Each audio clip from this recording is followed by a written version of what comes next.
বন্ধুরা, শুভ দুপুর। তো দেখো দুপুরের আমার খাবার নিয়ে বসে পড়েছি। তো আজকে একাদশী, ভীম একাদশী। তো এই তো অঞ্জলি টঞ্জলি দিয়ে আসলাম। তো আজকে ঠাকুরের মন্দিরের ভিতরে ঢুকতেই পারিনি। তোমাদেরকে যে একটু মন্দিরের ভিতরে ঠাকুরকে আজকে সাজিয়েছে, পয়সার মালা ঠালা দিয়েছে টাকার দেখানোর, মানে আমি নিজেই ঢুকতে পারিনি। বাইরের থেকে যা হোক অঞ্জলিটা দিয়ে এসেছি, যেহেতু উপাস করেছিলাম সারাক্ষণ। তো অঞ্জলি দিয়ে এসে এবার খাবো। তো আর আজকে মেলায় কিছু খাইনি সেরকম, দিনের বেলা বলে। আর সব নিরামিষই থাকে, তাও খাইনি। তো দেখো এখন খাবার নিয়ে বসে পড়েছি, খুব খিদে পেয়ে গেছে। এই তো লুচি করে নিয়েছি আর বাঁধাকপির একটা সবজি করে নিয়েছি।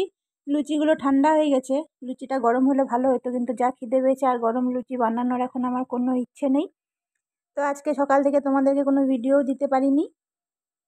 সকাল থেকে কিন্তু সেরকম কাজও ছিল না, কিন্তু সেই মুডটা ছিল না। এত রাস্তা দিয়ে লোকজন যাচ্ছে, মানে শুনতে শুনতেই ব্যস্ত। তো চলো দুপুরের খাওয়া দাওয়াটা করে ফেলি। তা একদম সিম্পল খাওয়া দাওয়া,